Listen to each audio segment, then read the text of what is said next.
amo emprender, amo el mundo de las startups y poder empezar un proyecto desde cero y ver que luego es una empresa real y que está vendiendo y que tiene verdaderos clientes, etcétera, es la cosa más cool que pasa en el mundo, que me ha pasado en mi vida y me fascina. Hola, soy Alex Galvez y esto es Fundadores, el podcast donde me dedico a tener conversaciones con fundadores de startups latinoamericanas para deconstruir sus experiencias, su historia, sus errores y sus aciertos, y así encontrar los aprendizajes, herramientas e inspiración que tú puedes aplicar en tu día a día. Bienvenido.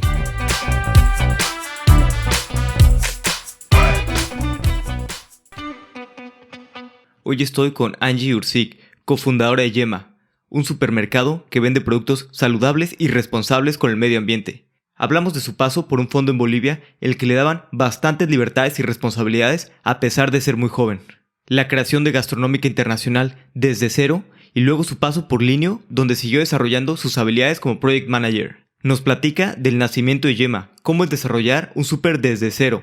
Hablamos desde adquisición de usuarios hasta desarrollo de nuevos productos. Espero que disfrute esta conversación con nada menos que Angie Ursic. Angie, bienvenida a Fundadores. Hola Alex, muchas gracias. Feliz de estar aquí. Gracias por haberme invitado. No, encantado de tenerte por aquí. Me gustaría entender, tú estudiaste en Francia la carrera y luego, bueno, se ve que has estado bastante relacionada con la cultura francesa desde entonces. ¿Por qué fue que decidiste irte a estudiar la carrera a Francia? En ese momento no sé si se puede decir que haya sido una decisión. No, es una historia graciosa porque en mi familia hemos estado muy cercanos a la cultura francesa desde hace muchísimo tiempo, pero no tenemos una verdadera relación.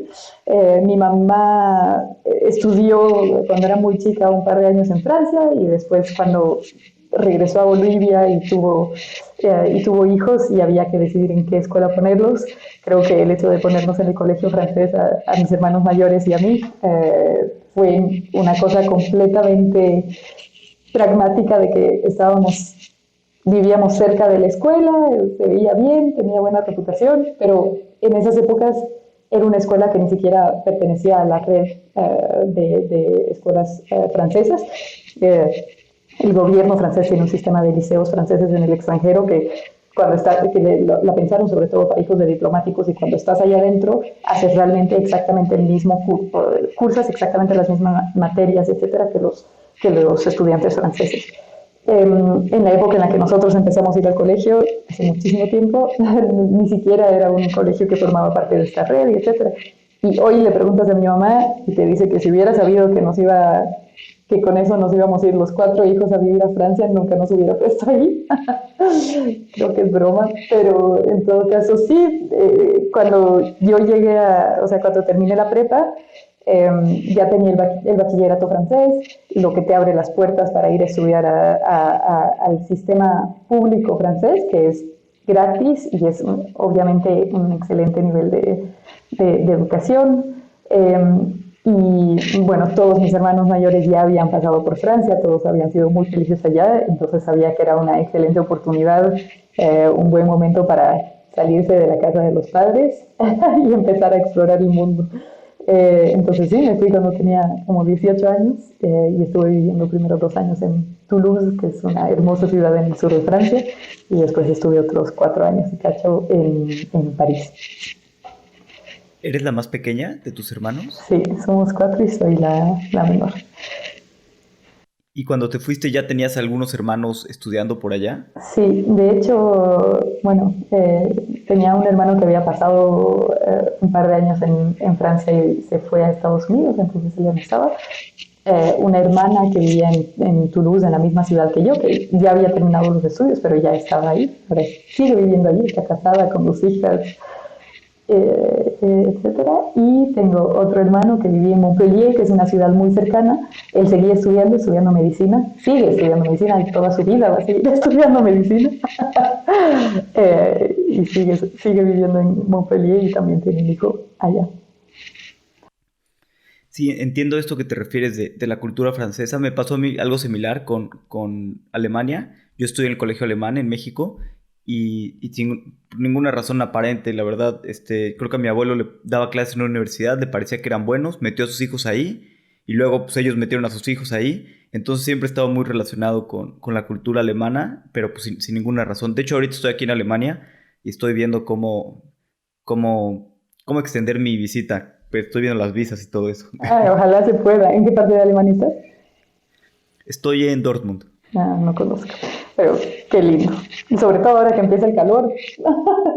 Y después estabas en Francia. ¿Por qué fue que decidiste entrar a trabajar a Investment Banking? Bueno,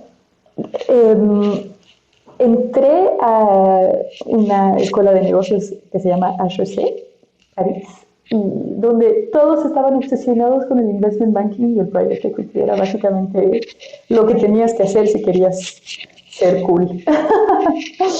Sinceramente, hay tantas decisiones en mi vida que han sido guiadas por motivos no tan racionales. No, obviamente me encantaba, siempre me han gustado las finanzas.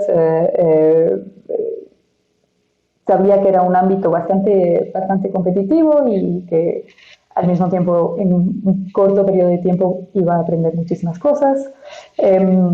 Fue una excelente experiencia, la verdad es que amé mi periodo en Investment Banking, fue corto, fue suficiente como para que me diera cuenta de que no es algo que quería hacer el resto de mi vida, pero fueron 6 meses de locura en el que sí, efectivamente aprendí un montón de cosas, o sea, sí, no me decepcioné con este lado de querer aprender y trabajar con personas. Estás rodeado de personas que son absolutamente brillantes. Yo estaba en un equipo particular donde las condiciones del intern de investment banking no son tan malas. Yo estaba en el equipo de mid-cap, eso quiere decir que los clientes con los que trabajábamos eran empresas bastante pequeñas. Eso quiere decir que eran bastante humanas. Todas las personas con las que trabajábamos me veían a mí trabajando a las 10 de la noche y se querían morir de que cómo es posible cuando mis amigos que estaban en los equipos de large cap y que sus clientes eran los gigantes de telecomunicaciones, de energía, etcétera. Si a las 3 de la mañana el cliente te pedía algo, esperaba que a las 4:30 ya estuviera en su bandeja de entrada. Entonces creo que estaba en el mejor de los mundos. También una cosa que es bastante particular que no te cuentan sobre el investment banking, pero cuando recién estás comenzando es muy común que pases muchísimo tiempo solamente pitcheando a clientes, porque no hay verdaderamente un proyecto. Entonces, si estás en el equipo de telecomunicaciones large cap, vas a ir a hablar con todos los telmex del mundo para decirles, yo creo que sería una buena oportunidad que compres esta empresa, que inviertas en tal lugar, que hagas un merger con ellos, que bla, bla, bla, pero no necesariamente estás trabajando en un proyecto, en un mandato se llama, cuando ya firmaste el contrato y que efectivamente Telmex te dice, ok, estoy de acuerdo para comprar esta empresa, y entonces ahí ya estás trabajando en cosas muchísimo más estratégicas y entendiendo mucho más en detalle, ok, cómo vamos a evaluar esta empresa, cuáles son, sí, o sea, trabajas muchísimo más en la estrategia del proceso de adquisición, hay muchísimas más cosas implicadas trabajas con abogados porque tienes que ver muchísimos temas legales, etc. Y eso generalmente cuando estás en el equipo de large caps es muy, muy común que pases mucho tiempo haciendo pitches y poco tiempo haciendo mandatos. En el mundo del small cap y mid cap es al revés, generalmente son los clientes los que vienen a buscar al banco para decirle queremos comprar esta empresa o queremos vender nuestra empresa, etc. Y entonces yo durante los 6 meses de internship tuve la suerte de trabajar prácticamente solo en mandatos, y en diferentes etapas de los mandatos. Entonces eso me permitió aprender un montón de cosas legales, de contabilidad, de diferentes sectores en detalle. Iba a los headquarters de las diferentes empresas con las que trabajábamos, que eran no sé, de metales especiales y de fabricantes de motores de avión y no sé qué, y todo en lugares completamente remotos en Francia. Entonces también fue una experiencia en la que pude viajar muchísimo en lugares pequeños de Francia. Si alguien por ahí está pensando trabajar en mergers and acquisitions, en investment banking, sepan que hay mundos distintos y que trabajar para pequeños clientes es mucho más interesante que para grandes clientes, en mi opinión. Claro, y es una super escuela, ¿no? Investment banking para otro tipo de cosas.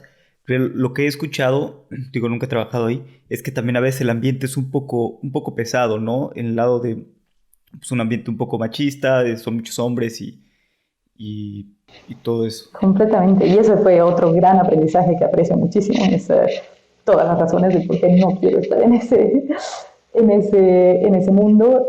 Creo que sí hay un tema de machismo tremendo y es bastante esquizofrénico, tengo ganas de decir, porque vivíamos en Francia, que es el país de los derechos sociales de los trabajadores, pero en este microcosmos donde nada de eso vale, ¿no? O sea, o en todo caso vale por escrito, pero o sea, oficialmente vale, pero oficiosamente nadie lo aplica, ¿no? Y pasa mucho, por ejemplo, o sea, las mujeres en Francia legalmente tienen muchísimos derechos cuando se quedan embarazadas y tienes un montón de facilidades para extender tu periodo de maternity leave, etcétera. Y en los hechos, o sea, vi como una directora que era picudísima, buenísima en lo que hacía y yo qué sé, decidió irse por maternity leave, extender su maternity leave y listo. O sea, el chiste, además, era una cosa tan hablada y tan presente, el chiste entre todos los associates y todos los que estaban un poquito más abajo dentro de la jerarquía, digamos, en los mismos equipos, era, bueno, listo, ya con eso ya firmó su carta de que nos va a dejar el espacio para que nosotros subamos, porque son estas estructuras también de up or out. Entonces, o subes los escalones o te invitan a que te vayas. Entonces era como eso, ¿no? Como que, bueno, ahora que vuelva, o sea, ya firmó su carta de renuncia casi por haber querido extender su maternity leave, cosa que legalmente tienes derecho de hacer, pero en los hechos te terminan penalizando igual. Entonces era una cosa bastante desagradable. De hecho, vi cómo la directora volvió y un par de meses después tuvo que cambiar de área porque sí, ya le habían puesto todas las trabas posibles e imaginables mientras que ella había tomado su maternity leave. Después, bueno, el ambiente de que tienes que estar en la oficina, y me acuerdo de un día irme a las 7 de la noche de la oficina y que al día siguiente el director me pregunte, ay, ¿qué tal tomar tu tarde libre ayer? Y cosas así, se vuelve súper común que no haces planes los fines de semana porque no sabes cuándo te van a pedir que vengas a trabajar el fin de semana. Entonces, terminando esos 6 meses, yo ya no sabía lo que era la vida fuera de la oficina, lo que era organizar un fin de semana en la playa, y todos mis amigos habían seguido su vida haciendo sus fines de semana en la playa, yéndose de vacaciones, etcétera, y yo ya ni siquiera entraba en sus planes porque tomaban por sentado que no iba a estar disponible. Entonces, sí es un ambiente particular. Sí, sí, suena difícil, aunque digo, también la ventaja es que de todo se aprende, ¿no? Y también se aprende, pues, qué cosas no quieres, pues, qué cosas no quieres vivir en tu vida y luego también, pues, aplicar en tu propia empresa, ¿no? Cómo evitar que se lleguen a esas cosas. Ah, sí, completamente. Yo sí, sigo usando eso todos los días en Yema hoy en día. Bueno, y luego saliste de tu MBA en Francia, y bueno, llevando también estudiado toda la carrera en Francia. ¿Cuál fue el siguiente paso en tu carrera en ese momento? Eh, sí, no es exactamente un MBA, es un Master of Science in Management, lo que terminas haciendo en HEC. Pero, y es extraño porque creo que es un momento en el que sí has tenido un poquito de exposición a la vida profesional porque te obligan a hacer este gap year de internships y pasas un año trabajando en empresa y obviamente aprendes mucho, pero sigues sin ser, o sea, justamente creo que es más común las personas que hacen un MBA llegan a estudiar el MBA cuando ya tienen 2, 3, 4 años de experiencia. En este esquema estás un poquito, siento, durante mis años de estudio seguía como que un poco verde y un poco inmadura y que no apreciaba realmente los profesores que tenía ahí y los cursos que tenía ahí, etcétera, porque no conocía suficientemente bien el mundo o sea, lo que había allá afuera, el mundo real, el mundo de la empresa o yo qué sé. Entonces, de verdad, como que no hacía mucho la conexión entre lo que estaban ahí para enseñarme y lo que quería aprender. Um, entonces, nada, o sea, empezar a trabajar directamente después, creo que mis expectativas eran bastante altas de seguir en un esquema casi de pasante en el que alguien te acompaña y te lleva de la mano y te va mostrando por aquí es y hoy día necesito que hagas esto y te describe todo súper, súper detalladamente. Creo que sí tenía muchas expectativas. Lo normal después o sea, lo más común para personas que habían hecho un recorrido, que había especializado en estrategia y finanzas, que había hecho internships en finanzas, etcétera, era seguir trabajando en ese rubro. Sabía que no quería ir a investment banking, pero quería seguir trabajando más o menos en lo mismo. Entonces empecé a buscar oportunidades en fondos de private equity. Eso también es otro gran tip que saber, es que es mucho mejor cuando estás del lado del cliente que del lado del banco. Cuando tú eres el cliente, tú tienes derecho a pedir cosas a cualquier hora, pero trabajas menos, es menos presión y sigues viendo los mismos temas igual de interesantes, ¿no? Pero bueno, sí, o sea, sí me interesaba seguir trabajando más o menos en lo mismo, entonces empecé a postular a diferentes fondos de private equity. Tenía ya previsto empezar a trabajar en un fondo basado en París, un fondo gigante que cotiza en bolsa y de todo, hubiera sido un tipo de inversiones bastante particular. Pero un par de meses antes de empezar a trabajar con ellos, supe que mi papá estaba bastante enfermo en Bolivia. Yo ya tenía un poco más de 6 años viviendo fuera y no tenía la urgencia de empezar a trabajar de inmediato. Entonces decidí poner una pausa de 6 meses. Les pedí a los del fondo que me esperaran 6 meses. Fueron súper buena onda, me dijeron que no había ningún problema.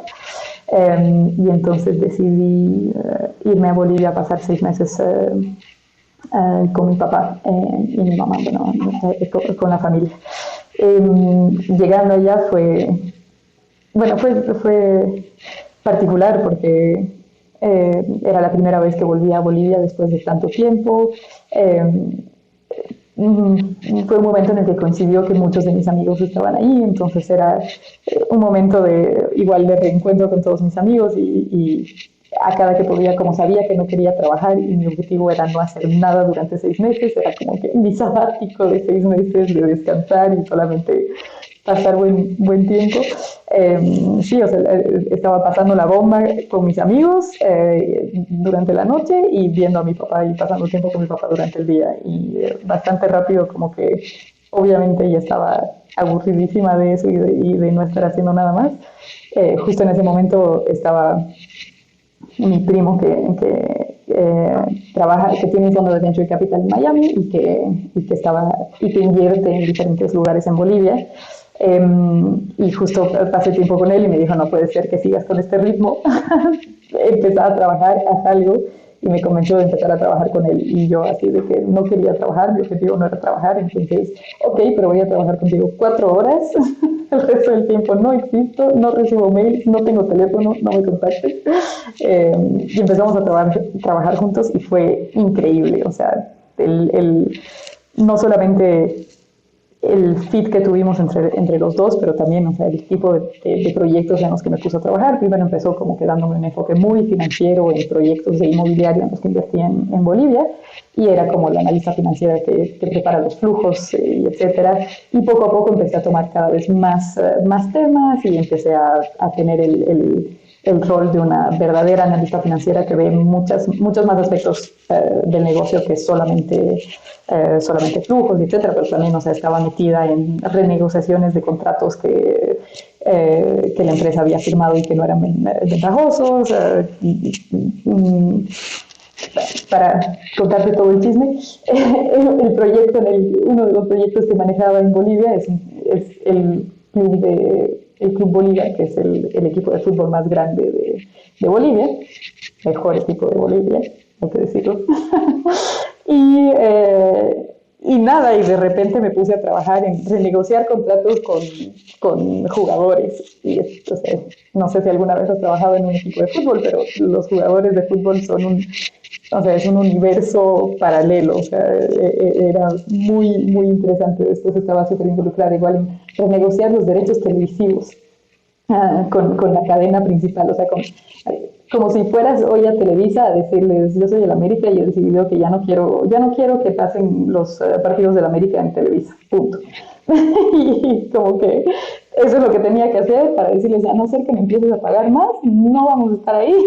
Y ahí me tenías de 23 años yendo con los directivos más grandes del canal de televisión más grande de Bolivia, diciéndoles, no, ya no les vamos a pagar, ya no vamos a darles los derechos televisivos de difusión de nuestros partidos, a no ser que nos empiecen a pagar más, y vamos a empezar a hacer nuestras propias difusiones en YouTube. Y entonces era muy chistoso porque de repente me tenían un montón de, o sea, me encontraba con un montón de responsabilidades y todo esto que tenía en mente de tener a alguien que te lleva de la mano diciéndote qué hacer y etcétera, pero todo lo contrario, yo estaba metida hasta en la sopa del director financiero, del director de marketing, en absolutamente todas partes. Creo que siempre en buena onda y sí me veían más como un apoyo que como que como alguien que estaba ahí para darles plata.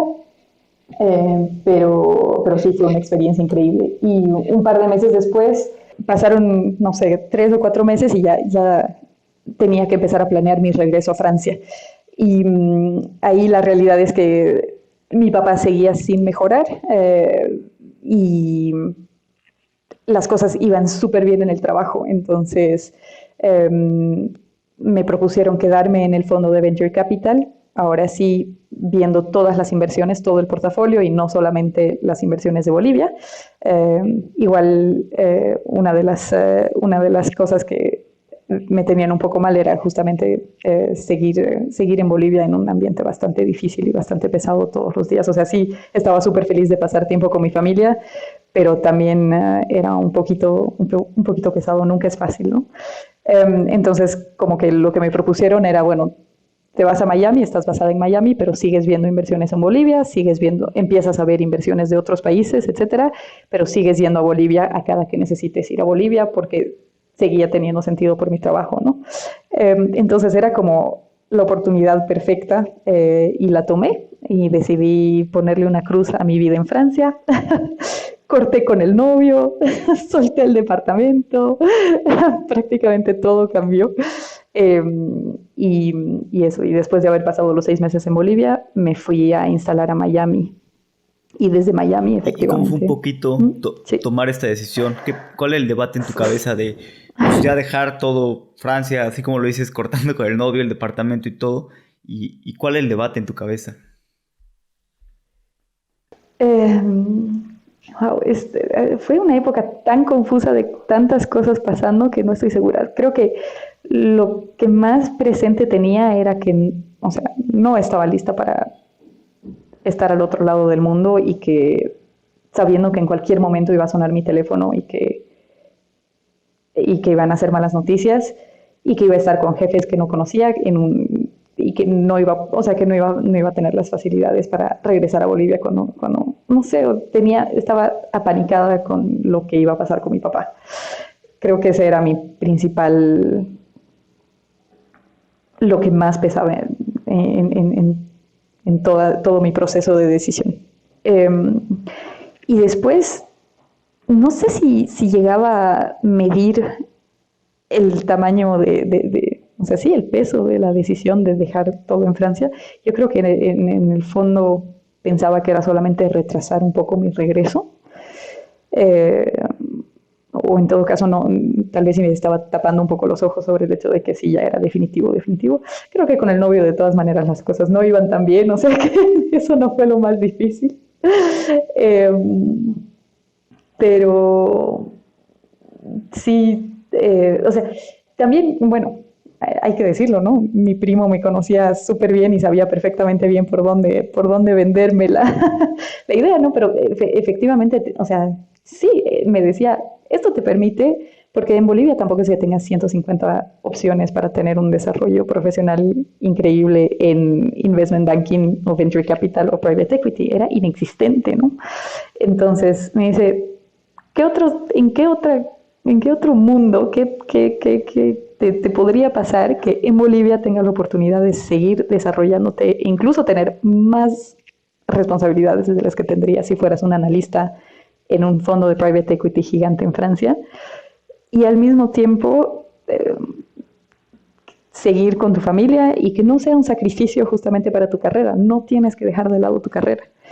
Y, y efectivamente, y por suerte le hice caso y por suerte me convenció, porque también pienso, si me hubiera vuelto a Francia, sí, o sea, sí hubieras, o sea, siento que he saltado bastantes etapas quedándome a trabajar con él. O sea, en Francia nunca jamás en la vida un analista se iba a ir a sentar a la mesa de los directores de un canal de televisión para hacer algo así. Sabía que o sea, había un montón de confianza y me la podían dar. La aproveché muchísimo y era un contexto en el que podía aprender tanto. Seguía haciendo cosas de finanzas que me gustaban y además de todo me estaban invitando a involucrarme en muchas cosas más operativas del negocio, que también ahí me di cuenta de que lo que más me divertía era la parte operativa y no tanto la parte financiera. Entonces fue una excelente oportunidad y estoy súper feliz de haberla tomado. Y creo que eso en mi vida ha sido un momento crucial de darme cuenta de que hay una película que es un poquito, es bastante triste y bastante cursi. No sé si la película me encanta, o sea que no tomen esto como una recomendación de ver la película. Pero el título de la película resume súper bien esto. Es Belleza Colateral. Y básicamente es igual la historia de personas que atraviesan pérdidas y etcétera, pero que el mensaje es eso, que seas capaz de ver que incluso en los peores momentos de tu vida hay algo de belleza colateral que se genera. Y creo que eso es lo que aprendí en este proceso. Y obviamente me toma muchísimo tiempo llegar a esa conclusión, pero darte cuenta de que incluso lo peor que te puede pasar en la vida en ese momento, o sea, definitivamente lo peor que me ha pasado hasta ahora en la vida ha sido la enfermedad de mi papá y perder a mi papá, pero ha sido también lo que ha generado tanta belleza colateral, que ha sido lo que me ha permitido crecer en el mundo primero de venture capital y después del emprendimiento, porque fue en este mismo contexto que llegué a México para crear mi primera empresa y para empezar desde cero mi primer proyecto. Y amo emprender, amo el mundo de las startups y poder empezar un proyecto desde cero y ver que luego es una empresa real y que está vendiendo y que tiene verdaderos clientes, etcétera, es la cosa más cool que pasa en el mundo, que me ha pasado en mi vida, y me fascina. Entonces, nada, es probablemente algo que no hubiera visto si mi papá no se hubiera enfermado, si no hubiera regresado a Bolivia y si no, o sea, todo empezó con algo tan negativo, pero se ha transformado en algo tan positivo. Sí, no, y como mencionas, pues la muerte de un padre siempre es difícil. No creo que nadie pues planee para eso, piense en eso, pero sin embargo, pues la vida sigue, ¿no? Y a veces nos lleva por caminos inesperados, ese tipo de cosas. También pues nos hace madurar, ¿no? Madurar y reflexionar sobre hacia dónde queremos ir y qué queremos hacer en nuestra vida, ¿no? Nuestro tiempo aquí es tan poco que hay que aprovechar. Sí, completamente. Y luego, ¿cómo fue que empezaste como pues, CEO en Gastronómica Internacional y que te mudaste a México, ¿no? Sí. Pues después de Bolivia me fui a Miami y ahí lo que hacía el fondo de Venture Capital en el que estaba, que era bastante particular, era igual una especie de company builder. Y lo que hacían era que tomaban modelos que funcionaban bien en Europa principalmente y veían si es que pudieran funcionar en América Latina también. Gastronómica empezó justamente como una alianza que hicieron con una escuela de gastronomía en línea que existe en España, y habían empezado, antes de que yo empezara a trabajar con ellos, o sea, con el fondo, habían empezado a invertir en marketing para vender los cursos, el contenido de la empresa española lo proponían en América Latina. Y a ver si es que pegaba, si es que había interés, si habían potenciales estudiantes. Y sí, sí había muchísimo interés. No había en ese momento, esto era el 2011 o 2012, entonces la oferta de cursos en línea no era gigante todavía, recién estaba comenzando, en el área de cocina y gastronomía era muy poca. Había muchísimo contenido en YouTube, etcétera, pero generalmente eran cosas o sea, informales, etcétera. Y entonces sí pegó y empezaron a vender súper bien, pero lo que les pasaba era que muchas veces el contenido y las recetas españolas, pues como que tenías a alguien en México diciendo, pero no entiendo nada de lo que dice el profesor español y aparte no puedo conseguir los ingredientes de los que me están hablando, no sé, y como que se dieron cuenta de que había el potencial y había el interés, ese fue su MVP y dijeron, bueno, entonces empezamos a producir contenido propio latinoamericano. Y entonces, o sea, antes de empezar a empezar a vender estos nuevos cursos, mi rol fue, igual fue una de las cosas más divertidas que he hecho, fue encargarme de la generación de los cursos que íbamos a vender, o sea, la versión latinoamericana de estos cursos de cocina, las bases de la cocina y de la repostería. Y entonces ahí me tenía que encargar de encontrar los profesores que escribieran los cursos, toda la teoría, etcétera. Y después, una vez que ya teníamos todo hecho, pensar en los videos, en cómo iban a ser los videos y conseguir al equipo que iba a hacer la producción de los videos, etcétera. Y entonces ahí estaba basada en Miami, pero también era una cosa que parte la hacíamos en Bolivia, una parte la hacíamos en Miami, etcétera. Pero entonces empecé como productora audiovisual casi y viajando igual muchísimo para generar todo este contenido, conseguir a los profesores, etcétera. Y ya después de unos 8 meses ya teníamos suficiente contenido para empezar a vender los cursos y obviamente ya se había vuelto mi bebé este proyecto, me encantaba y yo no me gustaba mucho la vida en Miami, tengo que decir, y me atraía muchísimo México, moría de ganas de conocer, o sea, de vivir, de saber lo que era la vida en México. Siempre me ha encantado la cultura mexicana, la comida, obviamente. Entonces, sí, moría de ganas de venirme acá, entonces me propuse como ¿por qué no soy yo la que voy a México para lanzar esto? Y sí, me dejaron. Entonces me subí a un avión, llegué a México y empecé a contratar un equipo. O sea, el primer día solamente había una persona que había estado involucrado desde unos meses antes con el proyecto de la venta de los cursos españoles, etc. Entonces éramos dos, conseguimos una oficina en Reforma y empezamos a contratar un equipo bueno, habían personas, había una persona de cocina que estaba ahí coacheando a los estudiantes todo el tiempo y corrigiendo las tareas, etcétera. Habían 2 o 3 personas de ventas y así. Y estuve como año y medio en eso y de repente cuando decidí salirme ya eran como, no sé, como un equipo de 20 personas y una cosa así. Y fue increíble, me encantó. Bueno, ahí también creo que todas las buenas cosas tienen un final. Creo que llegó un punto en el que trabajar con mi primo no era siempre lo ideal, ¿no? Y sabía que no era mi proyecto, no era mi empresa, o sea, le tenía el cariño de como si hubiera sido mi empresa, pero en realidad no era mi empresa, era una empresa ya, o sea, fondeada por completo por el fondo, entonces eso como que sentí que ya no, que tenía que seguir y salirme de ahí y buscar algo más. Fue bastante difícil la decisión y otra vez, ¿no? Estoy feliz de haberla tomado porque es así como llegué a hacer otras cosas, pero, pero sí, o sea, fueron sí, en total como 2 años trabajando en mi proyecto de gastronómica que amé y adoré igual. Sí, o sea, lo volvería a hacer 10 veces si es que tuviera que, si es que tuviera que rehacerlo. Sí, claro, y no hay como empezar un proyecto de cero, ¿no? Creo que son muchos aprendizajes y Sí, pues todos los aprendizajes y también ese sentimiento, ¿no? De crear algo que antes no Sí, existía. exacto. Y de verdad, o sea, llegué, me acuerdo el primer día y también abrir los ojos sobre todas las cosas que no sabía hacer. De, ok, bueno, ahora hay que empezar a pautar en Google Ads. Yo, ¿qué es eso? No tengo la mínima idea. Estaba completamente perdida.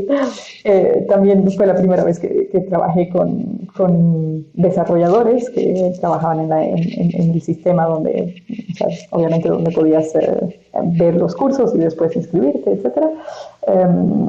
Fue la primera vez que trabajé con diseñadores, fue la primera vez que entendí lo que era el UI UX y era así abrir los ojos a un mundo gigante que en ese momento no tenía nombre para mí, pero que era el desarrollo de software y el product management que hoy en día es lo que hago todos los días y que me encanta. Y saltándonos un poquito aquí a toda la parte de Project Management, me gustaría saber cómo fue que te sumaste a Linio, que fue uno de los pues, primeros proyectos de startups aquí en Latinoamérica que llegó pues, bien fondeado y que crearon algo grande. Y creo que es una super escuela, ¿no? Han salido pues, muchísimos emprendedores de ahí. ¿Por qué fue que decidiste sumarte al proyecto? Sí, eh, igual fue un proceso eh, interesante. Creo que después de gastronómica y de haber estado buscándome un poco y tratando de entender, ok, de todas las cosas que he hecho, qué es lo que me gusta y etcétera, llegó un punto en el que entendí que lo que hacía en gastronómica, bueno, una de lo que más me gustaba hacer en gastronómica, entre todas las cosas que hacía, era justamente, tenía un nombre y se llamaba Product Management. y empecé a buscar lugares donde pudiera hacer Product Management. Me acuerdo, o sea, Linio empezó más o menos al mismo tiempo en el que yo llegué a México y tenía ya miles de amigos que estaban en Linio o que habían pasado por Linio en algún momento. Eh, y no sé, siempre pensaba como que, o sea, la verdad, escuchaba muchísimo sobre, o sea, cuando yo estaba en gastronómica, antes de empezar en línea, escuchaba sobre lo desorganizada que era, sobre cómo hacían las cosas súper a la rápida, súper, no sé, el siempre conocido estilo Rocket Internet, ¿no? Todo por el crecimiento y que no te importe absolutamente nada más. Eh, y la verdad es que, de hecho, justo cuando estaba saliéndome de gastronómica me habían propuesto hablar con los de Linio y como que no me llamaba tanto la atención porque justamente esta idea que tenía de ser una empresa tan desorganizada, tan a la loca, tan... Eh, y también tenía amigos que trabajaban en otras ventures de Rocket Internet en otras partes del mundo y todos tenían historias de terror de cómo les había tocado despedir a 50 personas y o sea, como que, no sé, siempre ha tenido esta reputación bien particular de ser un ambiente un ambiente de sharks sanguinarios a los que no les importa nada más que el crecimiento, ¿no? Y no sé, entonces como que por alguna razón, o sea, sí, por esa razón, como que siempre me había mantenido un poco al margen, o sea, me gustaba escuchar las historias de los amigos que tenía que trabajaban allá, reírme y decir, wow, qué loco, y listo. Y nada, y el hecho es que porque, bueno, después de gastronómica estuve trabajando un tiempo en una aceleradora de empresas sociales que se llama Make Sense y durante todo ese periodo como que iba reforzando esta idea de que quiero hacer product management, es lo que quería hacer. Y nada, y empecé a buscar empresas donde pudiera postular a un rol de product management y la realidad es que en México eran, o sea, prácticamente no habían empresas que hicieran su software in-house, casi siempre pasaban, sí, no sé, por las fábricas de software y no sé, no tenía ganas tampoco de trabajar en una agencia al final, tenía ganas de trabajar en algo propio, yo qué sé. Y conocí a Anthony, que es hoy el CPO de Kavak, y en ese momento era Product Manager en Linio. Y me dice, nosotros estamos contratando Product Managers en Linio. Y yo, otra vez Linio, The Linio Calling. Claro que esto ya era no sé, el 2016, ya habían pasado creo los años más locos de Linio. Eh, fui a pasar entrevistas y efectivamente me pareció que, por lo menos en el área de tecnología, no tenía nada que ver con este cliché de lo que me habían contado de la empresa súper loca donde hacían todo a la rápida, etcétera, sino que parecía una cosa bastante estructurada, con roles bien definidos, con una metodología de trabajo bien definida, etcétera. Y sí, y no quiero decir que fue solamente porque no habían otras opciones de dónde hacer product management, pero definitivamente era el contexto perfecto para hacer product management. Era un equipo gigante. La mentalidad del equipo de tech de Linio siempre ha sido hacer cosas in-house, que hoy en día yo sigo siendo un poco de esa mentalidad y todo el mundo me mira como a loca porque hay tanto software allá afuera que podrías pagar y no tener que hacerlo tú misma. Pero sí, o sea, me encantaba que ellos quieran hacer el software in-house. Justamente creo que cuando estaba en gastronómica, una de las grandes batallas que tenía con el fondo era que yo decía que teníamos que hacer el software in-house y ellos me decían, no, vamos a seguir pasando por externos y etcétera. Y yo sentía que eso, claro, le pegaba muchísimo a la experiencia del usuario y etcétera. Y que no, o sea, que al final la calidad de lo que desarrollábamos no tenía nada que ver con lo que queríamos entregar, ¿no? Y entonces ahí en las entrevistas en línea me decían, no, nosotros hacemos todo aquí, todo nosotros, todo controlado por nosotros y definido por nosotros y como queremos y adaptado a nuestro negocio y bla, bla, bla. Y yo, wow, qué cool. En ese momento era un equipo o sea, el equipo de tecnología debe haber tenido, cuando yo entré, debe haber tenido unas, no sé, 150 personas, fácil. Después, poco tiempo después, de hecho entré y como 3 semanas después hubo un recorte tremendo y era como que colando a la idea que yo tenía, yo no, ¿qué hice? ¿Por qué estoy aquí? Bueno, la realidad es que después, aparte de ese recorte, se estabilizaron bastante y fueron, en total pasé 3 años ahí y fueron 3 años de, sí, yo creo que el equivalente del investment banking para el product management. O sea, todo lo que no sabía de tecnología y que debería haber aprendido en la universidad sobre 1000 cosas lo aprendí ahí, pero súper a la mala y rápido, pero bien. Pero sí, tengo que admitir que en un inicio no estaba muy emocionada con la idea de entrar al Linio. Y al final, otra vez, súper feliz de haberlo hecho. El equipo de Product también pasó por un montón de fases, un montón de procesos de estructuración o sea, sí, crear un verdadero equipo de Product Management en un país en el que no hay verdadera cultura de product management. Entonces, sí, muchas veces era difícil contratar a otros product managers y una vez que los contratabas era realmente cómo haces para formarlos dentro de esto. Después la colaboración entre product managers y equipo de tecnología no siempre era fácil. Los developers no siempre le tenían mucho cariño al product manager, entonces era difícil ganarse su respeto y su cariño.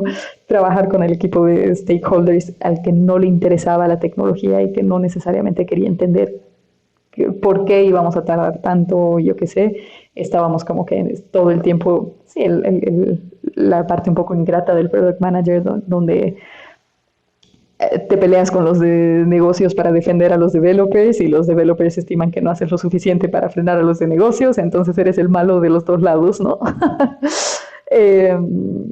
Pero bueno, una súper escuela y sí, fue increíble pasar por todo ese proceso. Sí, me imagino. Es una super escuela y no había tantos lados, ¿no? Para hacer product management y más a ese nivel, ¿no? En México.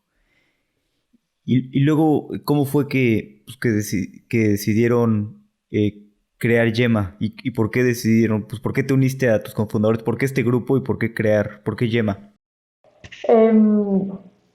Bueno, creo que después de la venta de Linio a Falabella, creo que muchas cosas cambiaron por dentro. Ya también ya tenía 3 años y algo ahí. Creo que, o sea, ya había subido todo lo que podía subir. No sabía exactamente qué iba a pasar o sea, cómo Falabella iba a reorganizar el equipo de tecnología y de producto. Como que era un momento en el que no estaba del todo cómoda en Linio y nada, René y Lohen son amigos, los conozco desde hace mucho tiempo. René siempre ha sido como mi coach profesional en mil aspectos, no siempre, pero desde que lo conozco siempre he estado súper al tanto de todos mis movimientos profesionales y siempre ha sido una súper buena persona con quien rebotar ideas y entonces él sabía que yo no estaba del todo feliz. Él estaba a punto de salirse de BCG, en ese entonces estaba trabajando en México para el Boston Consulting Group en el sector financiero y estaba un poco cansado también de los proyectos de consultoría siempre en el sector financiero. Antes de llegar a México había trabajado muchísimo en el sector de consumo, extrañaba un poco el sector de consumo, llegó a México y como buen consultor que analiza absolutamente todo, vio la oportunidad gigante que había para este espacio en blanco donde no hay una oferta accesible de productos más naturales, orgánicos, etcétera. Es obviamente un sector que está creciendo muchísimo, entonces la demanda está creciendo y lo que él veía era que la oferta no estaba. Y yo como demandante de este tipo de productos estaba totalmente de acuerdo.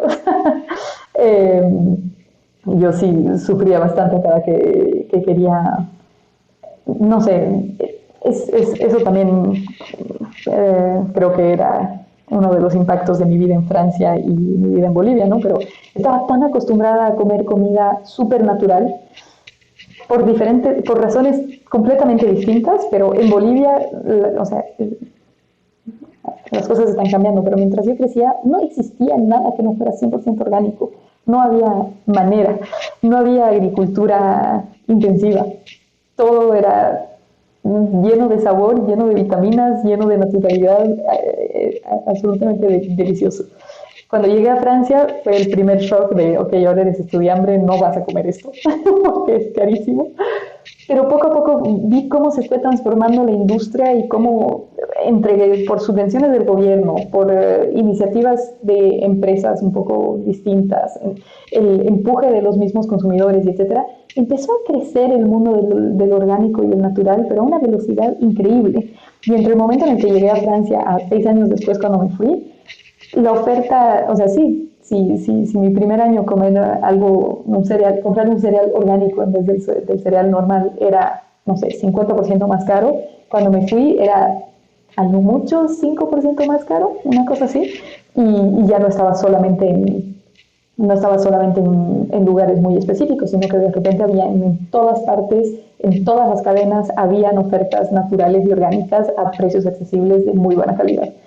Entonces llegué a México y fue como que, otra vez, tener que ir a buscar la tiendita de especialidad que tiene mis productos como me gustan, mi chocolate 100% orgánico, etc. Después también lo que me pasaba era, ok, ya lo encontré, está a 40 minutos de mi casa, pero no importa, voy a ir. Y volvía 3 meses más tarde y ya no tenían este chocolate que me encantaba, ¿no? Entonces como que sí, yo lo vivía mucho. René, muy consultor, lo había identificado. Y Logen estaba en un momento también un poco difícil en Luna, en el que tenía ganas de salir, principalmente para separar su vida profesional de su vida personal, porque cofundó Luna junto con su marido. Y nada, y entonces René es muy amigo de Logen también, entonces sabía que Logen se quería salir, sabía que él se quería salir y sabía que yo me quería salir. Entonces él fue el que regrupó un poco todas las cabezas y dijo, bueno, creo que los tres estamos en un punto en el que queremos hacer algo distinto. Los tres teníamos, no sé, un perfil interesante para emprender, ¿no?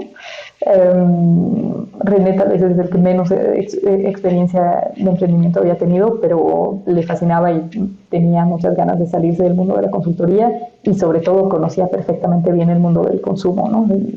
Tenía años, había trabajado en empresas de consumo masivo en Chile, en Costa Rica, en Australia, en todas partes, y llega a México y era así como que lo único que quería era que lo pongan a trabajar en proyectos de consumo y lo seguían poniendo en banca. Entonces dijo, bueno, ya me quiero salir de acá y voy a empezar a trabajar yo mismo en este sector. Y eso, entonces fue así como nos juntamos. Y sí, fue a finales del 2018 y el 1 de febrero del 2019 estábamos los tres en una oficina, sentados en una oficina. en la sala de René, del departamento de René, hablando de, ok, ¿ahora qué hacemos? Y así fue que comenzó. Y un poco, ¿cuál fue la estrategia desde el principio? ¿Hacerlo un e-commerce o multicanal? ¿Desde el principio dijeron, no, pues esto tiene que ser multicanal? ¿O cuál era la estrategia en esa parte? Sí sabíamos que íbamos a querer hacerlo multicanal de alguna manera. No sabíamos exactamente cómo, sabíamos que queríamos tener presencia física. Creo que para el mundo del consumo hay... es un mercado gigante definitivamente, pero es también un mercado extremadamente competitivo, ¿no? Tienes que encontrar cómo te diferencias bien y rápido y te quedas top of mind de la gente, o sea, no sé. A ver, si hago una comparación, si Kavak hace una campaña de awareness, vas a escuchar sobre Kavak y vas a saber que es una opción para vender y comprar tu auto. Y no necesariamente tienes 8 otros nombres de empresas que hacen lo mismo, ¿no? De otras opciones de empresas que hagan lo mismo, sobre todo, por ejemplo, si quieres vender tu cosa, ¿no? Y mientras que Yema, puede que sepas que tengas top of mind de Yema, pero sí vas a poder sacar 8 o 16 nombres de otras empresas que, ya sean marcas, que desarrollan productos de cualquier cosa, cuidado personal, comida, etcétera, o de supermercados o tiendas. O sea, estamos bombardeados permanentemente de esto. Entonces, es un sector en el que tienes que hacer triple de esfuerzo, no solamente para que la gente te ubique, pero pasarles a la conversión es, sabiendo que tienes tanta presencia de marca de otros, etcétera, que lo más rápido posible tienes que hacer que te prueben y que alguien pruebe una cucharada de nuestra crema de avellanas es lo que mejor convierte en todo lo que hemos intentado hacer.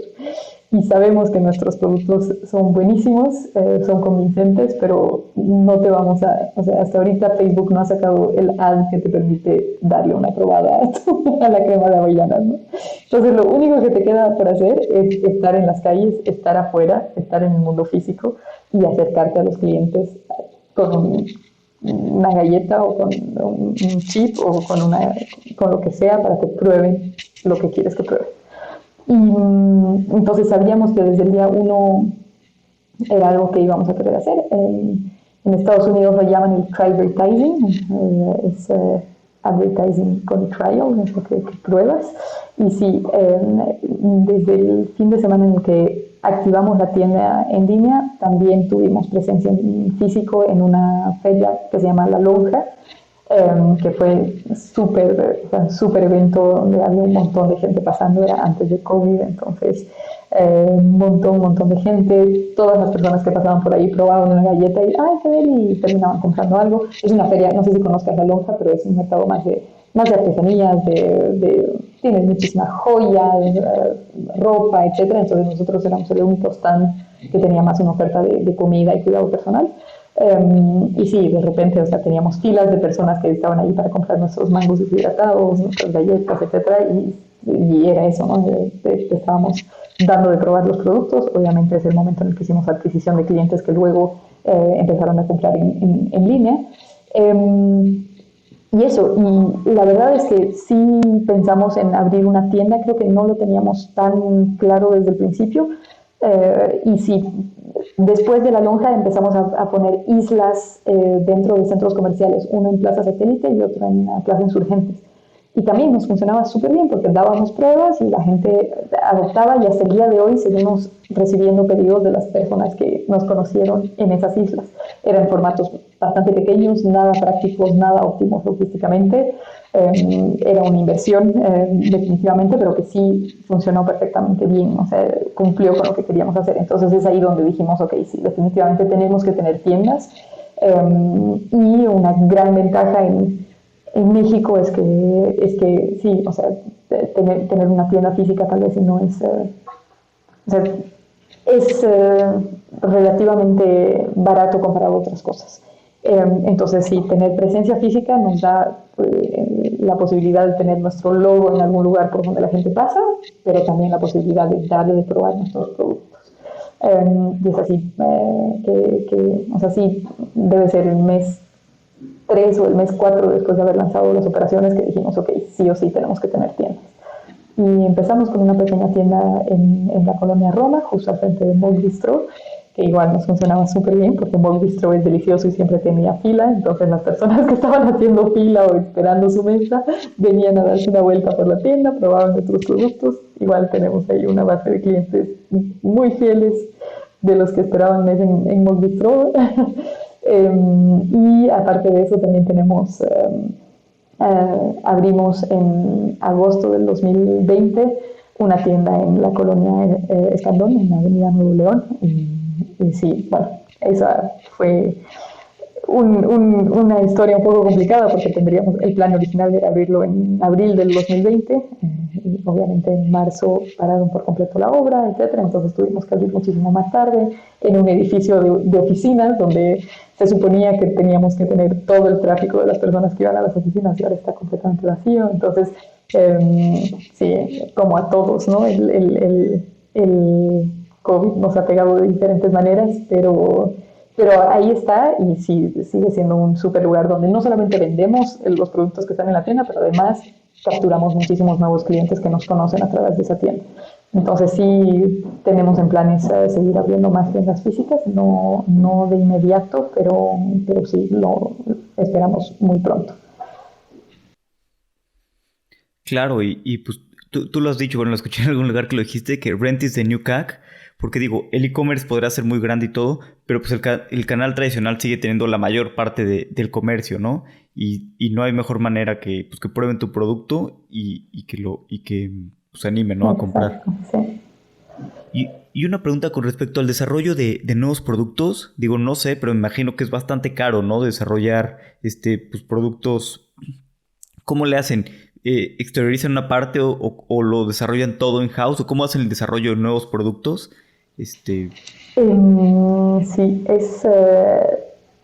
tenemos un equipo que solamente se encarga de desarrollo de productos. Entonces son ingenieros de alimentos, ingenieros químicos, nutricionistas, etcétera, que están todo el tiempo pensando en, ok, tenemos que hacer una crema de avellanas, qué es lo que hay allá afuera, por qué son tan caros los productos naturales, cuáles son los beneficios de tal o cual endulzante versus el otro, bla, bla, bla. Entonces, que están haciendo como que este proceso de definición y en paralelo hacen un proceso de buscar a proveedores potenciales para producirnos el producto. Una vez que han identificado un aliado productor, un copacker, básicamente vamos con ellos, les decimos, ok, quisiéramos hacer algo que tenga estas características, hemos pensado en este endulzante, esta cantidad de avellana, bla, bla, bla. Describimos como que damos la ficha técnica del producto ideal que nosotros queremos hacer, ¿sabes? Y para crema de avellanas y cosas, alimentos tal vez es raro que los productores nos digan, no, esto no lo podemos hacer. Un poquito más nos pasa en cuidado personal, donde queremos un shampoo que no tenga parabenos y que tenga estas características, es más raro. Son menos las empresas que son capaces de hacer un cambio tan radical. O sea, tiene un montón de implicaciones en inocuidad, en estabilidad de la fórmula, y etcétera, que más nos ha pasado que los laboratorios nos digan, esto no estamos seguros de que nos vaya a salir bien. Entonces, para cuidado personal es un proceso muchísimo más largo, donde hacemos muchas más iteraciones. Pero sí, generalmente son empresas que ya sea en cuidado personal, un laboratorio que ya hace esto desde hace mucho tiempo para otras marcas, para cientos de otras marcas, o una fábrica de alimentos que también hacen marcas propias, desarrollan marca blanca para otras marcas, ¿no? Entonces es un trabajo en conjunto que terminar de hacer la fórmula final va a terminar siendo un trabajo que hacemos en conjunto con estas personas, pero siempre con nuestro input de, ok, sabemos que esto es lo que necesitamos. cómo hacemos para llegar a esto, a lo más cercano, o a veces nos dicen, está bien este endulzante, pero creemos que este se podría quedar mejor y podría ser mejor, y nosotros hacemos nuestro análisis y que terminemos diciendo que sí. Y sí, es un proceso largo. En cuidado personal es muchísimo más largo, porque además hay que hacer un montón de pruebas clínicas, que siempre que desarrolles una nueva fórmula vas a tener que probarla por lo menos 6 meses para asegurarte que la fórmula es estable, etcétera. Entonces, para cuidado personal sí es muy largo. De hecho, empezamos a trabajar en nuestra primera fórmula en marzo del 2019 y recién la teníamos en venta en octubre del 2019, ¿no? Sí es un proceso súper largo. Para comida va más rápido, pero sí muchas veces hay varias iteraciones también. Y sí, y ahora creo que como ya somos un poquito más conocidos, somos menos nosotros los que hacemos la prospección de potenciales productores que trabajan con nosotros, y muchos se nos acercan a nosotros para decirnos podríamos hacerles esto y esto y esto. Entonces eso ha cambiado un poquito la dinámica, pero sí, efectivamente es un proceso largo y caro. De hecho, nuestra idea inicial era tener solamente productos Yema. Cuando lanzamos teníamos solamente 50 productos en el catálogo y los 50 eran de marca Yema. Y bastante rápido nos dimos cuenta de que si queríamos resolver el súper de las personas teníamos que agregar productos, ¿no? Y de todas maneras, o sea, nos gusta trabajar con otras marcas a las que igual les podemos dar exposure, ¿no? O sea, nos encanta trabajar con marcas, no necesariamente las marcas gigantes, pero también, o sea, igual, ¿no? O sea, todos los productos que entran en nuestro catálogo siguen las mismas exigencias o sea, tienen que tener los mismos atributos que tendrían los productos Yema, es decir, lo que llamamos etiqueta limpia. Quiere decir que ninguno de los ingredientes utilizados son nocivos para la salud o para el medio ambiente. Y eso, buscando entre marcas locales, marcas mexicanas, hemos encontrado tal cantidad de marcas hermosas que no son tan conocidas, y estamos súper felices de ser un canal donde los podemos ayudar a crecer, ¿no? Y súper felices de ampliar la oferta para nuestros clientes para que puedan conocer y acceder a estos productos que son buenísimos y que a nosotros nos encantan. Buenísimo, súper bien. Tengo que probar su crema de avellana. La pedí la otra vez, pero la dejé en México. No tuve oportunidad de probarla. Pero regresando es lo primero que voy a hacer. Muy bien. Espero que la tengas bien oculta, porque es un peligro. Sí, se la van a comer mis roomies ahí, pero bueno. Sí, pues vamos a pasar a mi parte favorita, que es la serie de preguntas rápidas. Las preguntas son cortas, las respuestas no necesariamente deben de serlo. Ok, bueno.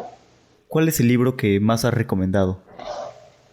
Un mundo para Julius, de Alfredo Bryce Echenique. ¿Tienes algo absurdo que te encante hacer? Una cantidad de cosas absurdas que me encantan hacer. Soy muy maníaca. Creo que la organización de mis mails con etiquetas de colores es extremo. Sí, todo tiene etiquetas de colores. Después, otras cosas absurdas que me guste hacer. No sé si es absurdo, a mí le encuentro muchísimo sentido, pero puedo pasar mis días tejo muchísimo. No hay nada más relajante. No sé si alguna vez lo has intentado, pero es genial. Y además haces los mejores regalos para todos tus amigos cuando empiezan a tener hijos. Sí, no, nunca lo he intentado, pero a mi novia le encanta tejer. Le voy a decir que me enseñe y intentar ahí. Buenísimo, es buenísimo. Escuchar podcast mientras tejes, gloria. ¿Qué creencia o hábito has cambiado en los últimos 5 años que ha mejorado drásticamente tu vida? He dejado de comer carne y sí ha cambiado drásticamente mi vida, es impresionante. Y yo estaba convencida, eso era así, o sea, no, de cuánto amaba la carne. Me acuerdo cuando recién llegué a Francia, me despertaba a medianoche, que obviamente no me podía comprar grandes filetes de carne deliciosa como me gustaba. Me despertaba soñando con carne, así. Lo único que quería era un pedazo de carne roja en la parrilla, era mi sueño. Y pensé que nunca iba a poder dejar de comer carne, y poco a poco, justo cuando empecé a trabajar en línea, la única fondita chida que había cerca de la oficina era un lugar vegetariano. Y empecé a ir ahí todos los días, y de repente ya no estaba comiendo carne y mi vida era otra. O sea, todo funciona mejor cuando no comes carne. No lo digo y es confesión de una vegetariana o anticonsumo de carne. La verdadera razón por la que dejé de comer carne es justamente eso, porque mi estómago funcionaba mejor. No lo hice ni porque quiero salvar a los animales, ni por el impacto ambiental. Ahora estoy muy feliz porque sé que además tiene un buen impacto ambiental ya no comer carne, pero sinceramente dejé de comer carne porque mi barriga funciona muchísimo mejor así. Buenísimo. Sí, yo justo quiero dejar de comer carne, pero no, todavía he bajado mi consumo, pero todavía no me falta. Los taquitos y así sí me cuesta trabajo A mí decirles que es no. muy loco porque de repente ya ni siquiera se me antoja. Y no puedo creer, no sabes cómo era de carnívora. Pero sí, ya ni siquiera se me antoja. Es incomprensible. ¿Hay algún punto de inflexión en tu vida que haya cambiado la forma en la que piensas? Pues creo que hemos hablado bastante bastante de eso, ¿no? O sea, sí, definitivamente pasar por la pérdida de alguien cercano es algo súper impactante y creo que me ha hecho eso, o sea, me ha ayudado a quedarme optimista sobre lo que viene, lo que te trae la vida y que detrás de cosas súper difíciles igual pueden haber. No, lo que siempre todo el mundo dice, ¿no? Cuando se cierra una puerta se abre otra, etc. Sí, ok, suena muy bonito, pero el hecho de haber pasado por ahí y bueno, creo que no, o sea, sí, haber hecho todo el proceso mental para llegar al punto en el que puedo decir, ha sido lo peor que me ha pasado en la vida, pero a la vez lo que me ha traído mejores cosas en mi vida, sí hace que tomes lo que se viene con muchísimo más filosofía, ¿no? O sea, como que bueno, ok, que me sigan viniendo cosas malas, y sé que también van a ser acompañadas de belleza colateral. Y después también creo que cosas que, o sea, encuentros y conocer a personas importantes han cambiado por completo mi vida y sí, creo que ahí puedo pensar en varios amigos que tienen una filosofía de vida bastante ligera, tranquila y que no se estresan de más y que disfrutan de la vida y que, sí, o sea, pienso en mi roommate Tita es exactamente eso y mis mejores amigos de la universidad que son personas que han vivido prácticamente toda su vida en una isla en el medio de la nada, en la isla Reunión, no sé si lo ubiques, pero es una cosita diminuta que sigue siendo territorio francés, pero está muy lejos, o sea, está cerca de Nueva Caledonia y por ahí. Y sí, o sea, y que tienen una mentalidad de eso, o sea, de, bueno, ya no te estreses, todo va a estar bien, y que les encanta reír y disfrutar la vida, y etcétera. Creo que sí, han hecho que mi principal objetivo en la vida sea disfrutarla y pasarla bien y estar tranquila y saber que las cosas buenas van a terminar llegando. Creo que esas dos cosas me ayudan a ser una persona todo el tiempo súper positiva y optimista. De acuerdo, sí se ve. ¿Qué fundador de Latinoamérica admiras? Definitivamente Oscar o de Corner Shop, bueno, el equipo founder de Corner Shop. Son unos genios totales, han sabido hacerlo tan bien, han hecho todo con tanto cuidado y tan bien. Creo que obviamente la noticia de hace unos días de cómo crecieron en 2 años por 4 a Corner Shop es increíble. Es la prueba de que son excelentes emprendedores y sí, o sea, de lo que sé de cómo han organizado su empresa, siempre han sido muy cuidadosos en ser eficientes en todo lo que hacen, siempre han cuidado muy bien sus unit economics y cuidado súper bien la experiencia del cliente, cuidado súper bien la experiencia del shopper, han cuidado súper bien la experiencia de sus empleados. Creo que es un ejemplo a seguir por todos. Totalmente. Angie, ¿dónde podemos saber más de ti, saber más de Yema? Yema.mx, esa es nuestra URL, y en Instagram también estamos así, yema.mx, es creo donde más activos estamos. Y sobre mí, creo que no soy la más activa en redes sociales, pero creo que cuando posteo cosas importantes de Yema es en LinkedIn o tal vez un poco en Twitter también, Angie Ursic. Sí, creo que Yema tratamos de comunicar siempre los nuevos lanzamientos, y todo el tiempo estamos agregando nuevos productos al catálogo, todo el tiempo estamos agregando nuevas funcionalidades a nuestro sitio para que la experiencia de compra sea mejor, abriendo nuevos mercados con entrega en 90 minutos. Ahora acabamos de llegar a Guadalajara con entregas a 90 minutos. Ojalá pronto podamos abrir una tienda física también. Pero bueno, eso creo que comunicamos muchísimo en yema.mx y en Instagram. Entonces síganos ahí para saber qué es todo lo que está pasando. Sobre todo los nuevos productos. Siempre hay tan buenos nuevos productos. O sea que síganos. Buenísimo. Angie, ha sido un placer tenerte acá. Muchas gracias por tu tiempo. El tiempo es lo más valioso que tenemos. Siempre podemos hacer más dinero, pero no más tiempo. ¿Verdad? Muchas gracias a ti. Mil gracias por la invitación. Me divertí mucho platicando con Angie. Sin duda es una súper emprendedora. Me encanta lo que están haciendo en Yema. Te recomiendo hacer un pedido para probarlo. Y si te gustó el episodio, recuerda recomendárselo a algún amigo o a algún enemigo. Las recomendaciones son la única manera en la que podemos seguir creciendo y trayendo a buenos invitados. Así que por favor compártelo. Puede ser por WhatsApp, Instagram o cualquier medio. Hasta la próxima.